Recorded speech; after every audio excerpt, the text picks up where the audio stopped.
Hello everybody, welcome back to Littleton, and today I'm going to talk to you about something that I'm very excited about and also something that I was warned against doing. As you probably already know, I'm a big fan of this little engine, Littleton No. 5. It was the engine that pulled the trains when I was a kid at Avon Valley Railway. Got the cushion there. I've got the t-shirt, the cup, the notebook, even the coaster, the whole lot. And the one thing I really wanted though was the engine, which sadly nobody, as far as I was aware, made. It's not made by Hornby, Rapido, any of the other brands. There were similar sort of Hunslet locomotives that a couple of brands were making, and I thought maybe I can kit bash one of those, but I was holding out. And then eventually on Instagram, I came across somebody making a CSP kit of a very similar looking locomotive. And so I asked them, what was this brass kit? Where did it come from? They told me it was made by a company called CSP. And I went on the website, and lo and behold, they had Littleton. So I saw it, and I gotta get it. So indeed, for my 41st birthday, because I'm an old man now, I told my wife, this is what I want.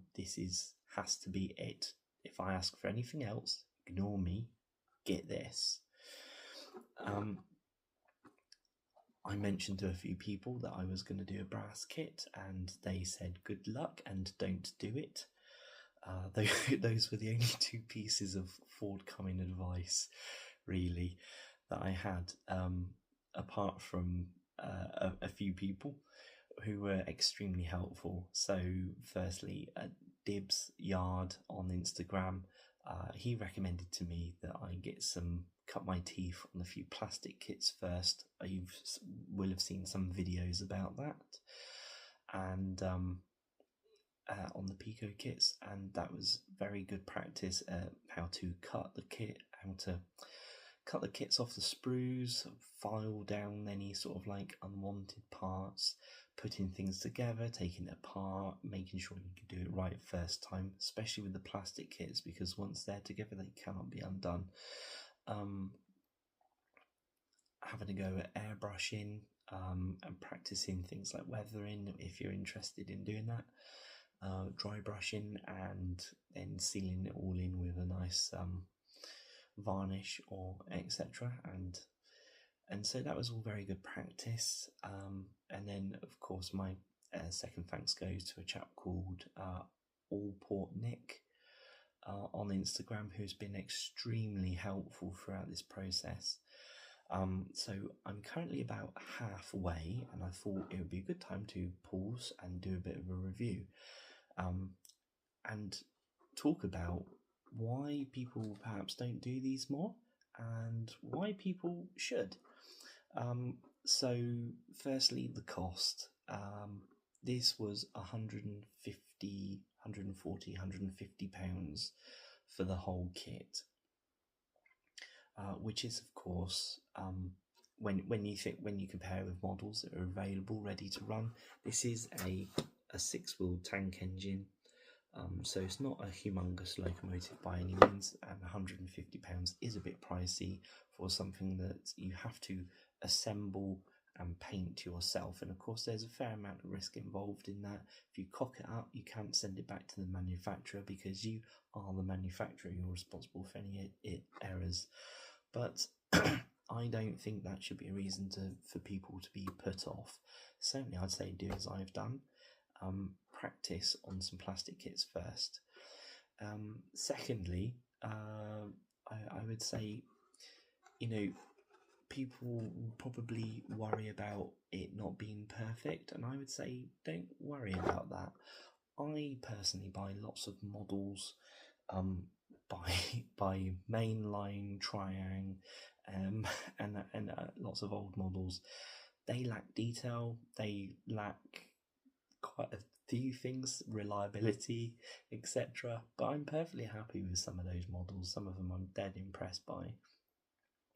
I've got an old Trang, actually just over there I've got Hornby's Spitfire, which is a Battle of Britain class. It's got minimal detail on it and a very crude motor, so it runs very noisy but quite grindy, but it's still a perfectly good representation of the real thing. And I think that's what you need to keep in mind, is go for something, try to aim to make something that's a representation of the real thing. Don't try and go, oh, I'm going to make the most accurate model, especially as these kits come with a lot of small parts. Something I've thought about early on is maybe I won't use all of those small parts. If there's something fine that's tricky to do, I perhaps would consider not doing it. And there's nothing wrong with that, because manufacturers back in the day didn't do all those levels of detail, and indeed for some kits you still don't get those levels of detail, like separately fitted handrails and everything. So I will open up the kit now and show it to you. So firstly, there's the instructions, which I have taken apart and fiddled with and everything. Oh, I should mention this comes with or without a motor. So with the motors, like that's an extra £50. These are the instructions for the motor. So you effectively make the gearbox yourself and then attach the motor to it. You have to do all the wiring inside, and obviously be careful not to let the electrics touch any of the brass, otherwise you'll short circuit through your locomotive. And then here are the instructions. So there's the front page, that's what it should look like. That's the same picture on the front of the box. What's quite nice is they actually give an overview of the actual locomotive. The instructions themselves are quite detailed, which is handy. It does go through step by step. I would say that I'm not doing everything in the prescribed order.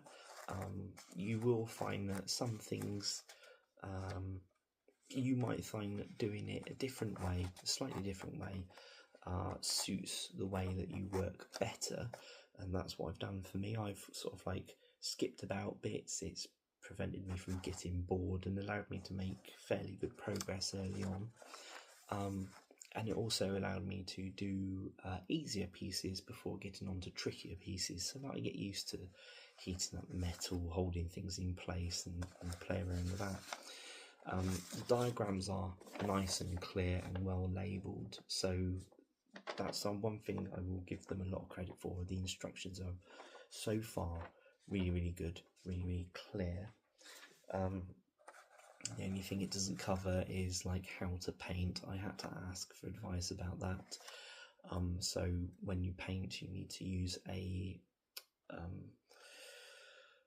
oh, I've forgotten an etching primer. I think it's like slightly acidic or something, so it like bites into the metal, and then the paint clings onto the metal properly. I'm not sure, I'm not an expert, but all I knew was there are certain primers out there if you want to paint brass or the white metal parts. You need to use those. There's also I followed all Port Nick's advice, got the Halfords etching primer. It was like £10, and it's a massive can. I don't know what I'm going to do with all that paint. Yeah, and it's got all original diagrams and everything. You might recognise these. Look at them, lovely. Love this t-shirt. And some photos there. It comes well packaged, not that it really needs to be, because it's just flat sheets of metal. It comes in this rather sturdy box. This box is great, works nice as a tray. And I will just take out a couple of pieces without trying to spoil the surprise. So everything comes on these sort of brass sheets, and this is quite easy to remove. You just use a scalpel to cut it out the sprues. Very easy, much easier than I thought. I thought I'd have to get in there with a pair of pliers, etc. Brass is quite soft, so you can cut through it with a knife. Just use a scalpel that you're not fussed about. Well, the blades are replaceable, so what does it matter? So yeah, so a scalpel on a cutting mat, perfectly fine, nice and easy to do. Soldering, so I went on DCC Concepts. I bought a mid-range soldering iron off there, along with flux, very important, one of those fiberglass brushes and whatnot, and also I was recommended to use the DCC Concepts detailing solder, not the normal solder, so I've been using the detailing solder for this. I don't know why I didn't ask what the difference was. I just took the advice and went with it. So you get lots of little bags. This has got some very tiny pieces in it that come later on. These are for fixing bits onto the wheels. You get these molded like white metal pieces. Now this seems to be like a generic set of pieces, and so I think there's some parts in here that are specific to the locomotive and some that are generic and fit multiple locomotives. This certainly appears to be a generic set because there's various different whistles and whatnot. So obviously I won't use all those. There's domes and bells and etc. But one type of buffers and one funnel. There we go. And one smoke box door. So those bits are just one of those.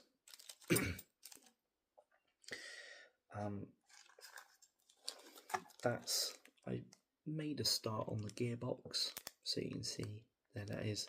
There is a word of advice. There's a very, very small piece in here that is very important. It's the bit that holds. It's like a little, very tiny screw, and it holds the cog onto the axle for the running wheels. And yeah, careful not to lose that because it is so tiny. It'll be very difficult to find. That is, of course, a bit of a worry. There's a lot of tiny pieces in here, so I'm worried about dropping them. So I do most of my work on the floor. Cutting out, etc., I do it on the floor. I would recommend, I don't, but I would recommend using a tray as well. Perhaps get a metal tray or something that you can solder over it. Metal or wood. Don't use plastic.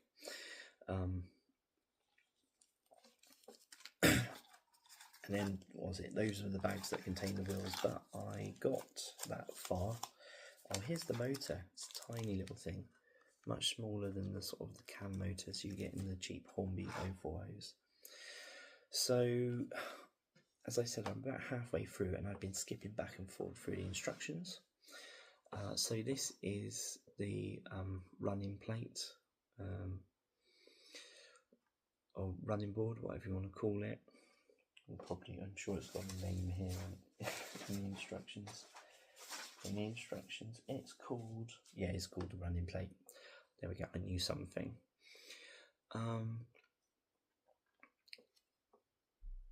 So done this so far. As I said, I've not done everything in order, and indeed don't just follow the diagrams. The diagrams make it look like you assemble all of this together in one go. But actually the sanding boxes, you assemble those, but you attach those after assembling the locomotive at some point later on down the line. So make sure you read the instructions. Let's see. Let's have a bit of a review. So far, it's looking okay. It's not perfect. The springs are made by laminating lots of pieces together to build them up, build the thickness up. That can be quite tricky. So what problems did I have? Okay, so first, the initial layer is part of this running plate, and you fold them up. Now I folded them up and then started to work on the other pieces. That was a bad idea. I should have left them flat, because brass fatigues very easily. And so when I was working on this, I had it upside down. I was trying to do these pieces in here to hold these ends in place, and dropped it. It pressed those in, and then when I pressed them out again, that happened like just a couple of times, and that was enough to snap them off where the metal had fatigued on the hinges. So then I had to solder them in place freehand, which was quite tricky. So that would be my first bit of advice. Yeah, I got a little bit too keen there. But other than that, putting them together, although laminating it was a bit tricky, not impossible. I would say this was probably one of the harder bits to do.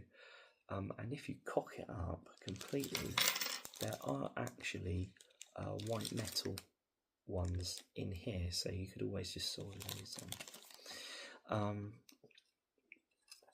Doing the cab, the head, was quite the back head. Sorry, doing the back head was not as tricky as I thought, even though it's got a lot of fine detail in there. It wasn't too bad. There is solder everywhere, but that's what's going to happen.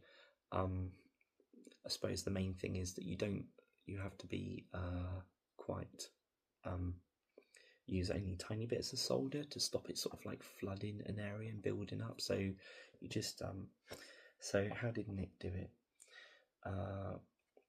So you hold the two pieces that you want to solder together, heat them up with a soldering iron. Like he said in his video, he's got asbestos fingers. I don't know how he does it, but I found that blue tack was extremely helpful for holding pieces in place. So I was either using blue tack to hold two pieces together or to hold this in one place whilst I held other parts.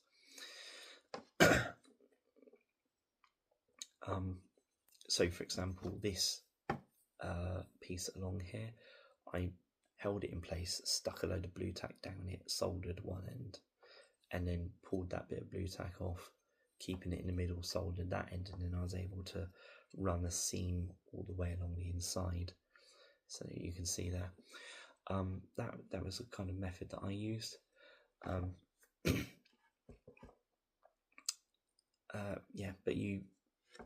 You heat the pieces up, and then when they're nice and good and hot, you clean the soldering iron or whatever it is. You make sure you've got lots of flux. Like use the little brush that comes in the pot, comes with the pot, and just slap loads on. He said just put loads on, and certainly yes, I've been slapping loads all over this. Tin the iron and then just put it in the spot where you want it to go, and it will flow off the soldering iron. Now the mid-range soldering iron I got off of DCC Concepts came with two nibs. The thinner of the nibs I found was better. I did try to use the normal conical nib, but for some reason the solder just wouldn't go onto it at all, which I suppose has its uses, but wasn't particularly useful for what I was doing here.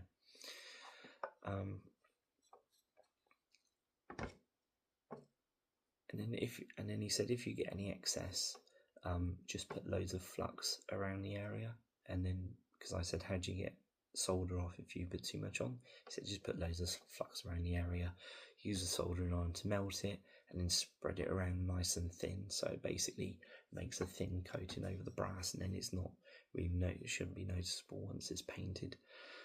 So there we go. So that's the running board. The cab I've done. With this, I didn't follow the instructions. You're supposed to solder in the front of the cab first, not the back. But I found that it was very difficult because the instructions said put the cab front on, solder it. This comes as a flat piece, and then you curve it up round the cab front. Basically using that as a guide to get the curves right. I didn't like that. Because you have to get it in the right spot, and then you've got to get that angle's correct that way, and also that the twist it's not twisted and slanted as well, because that was a bit of an issue. So I found it was easier to do the back piece first, which is made up of 2 layers, and then I soldered that onto the side of the cab, and then because I could line that up straight properly, and then once that was on, I curved the cab up over like that. So have a look, see if you can find easier ways of doing some of the stuff. But nonetheless, it's done, and it does slot together quite neatly to make the cab. And I'll assemble this in a second, and you'll get a good idea of what Littleton is actually going to look like. This is the saddle tank. As you can see, it's got a compound curve to it where it's made up of like a tight curve and then a gentle curve over the top, same as the roof. I actually found that using a pen to bend it round was quite useful.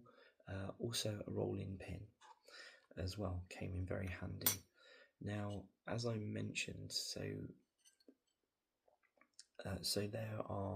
you might have issues with fatigue. Now, one part where I nearly lost it. So this is the smoke box. Now it has one thing you need to be careful of is in the top of the smoke box there's a very small hole drilled in there. That means this part is weaker. When you try and bend it, it actually wants to fold here where there's less strength in it. So you do need to have it on something like I say, a pen or something else to curve it round. Otherwise it will just fold there, and that could be disastrous for your model.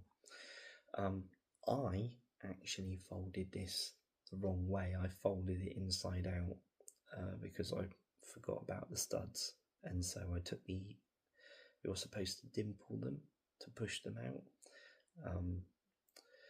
which I did with like the end of a pointed filing knife and then a pin hammer to the top.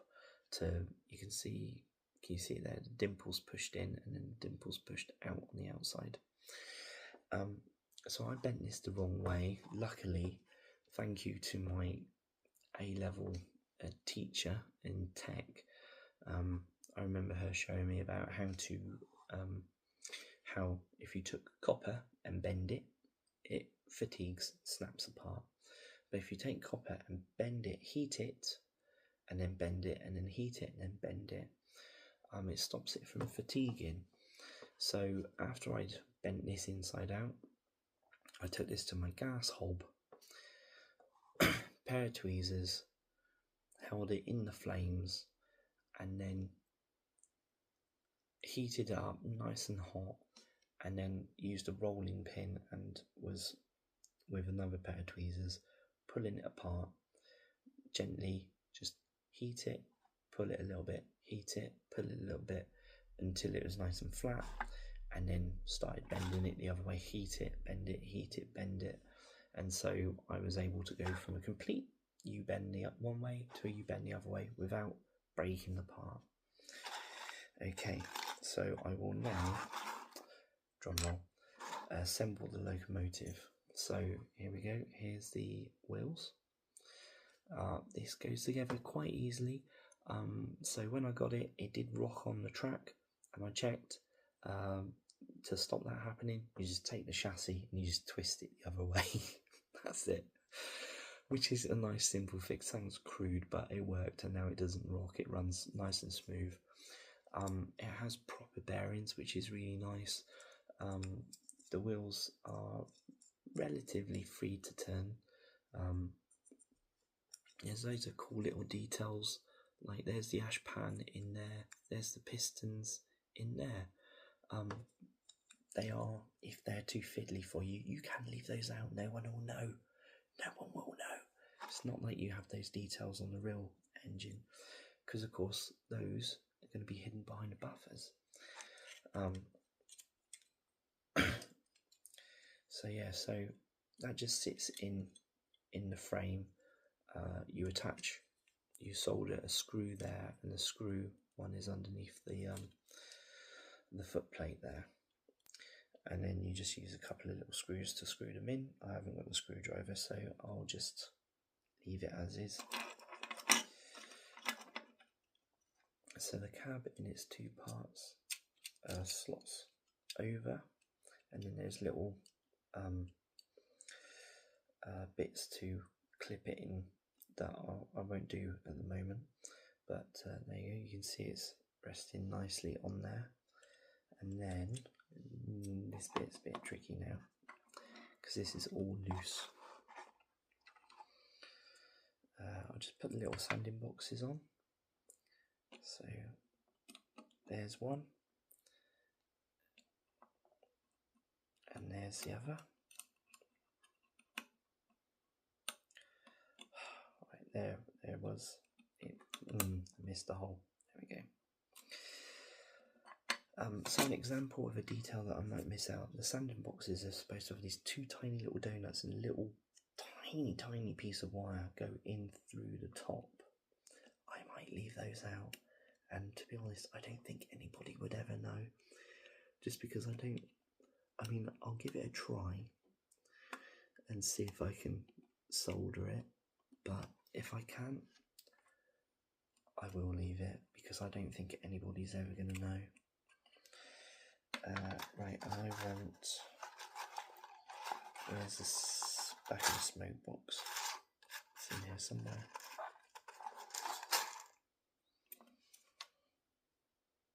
Right, so because this is kind of balanced together at the moment, when I pick it up to show you, it might just fall apart, which I'm sure will be very funny. Am I doing this the wrong way around? Where's the little arrow? Some stuff's got little arrows on it. I was doing it the right way around, it just didn't want to play ball.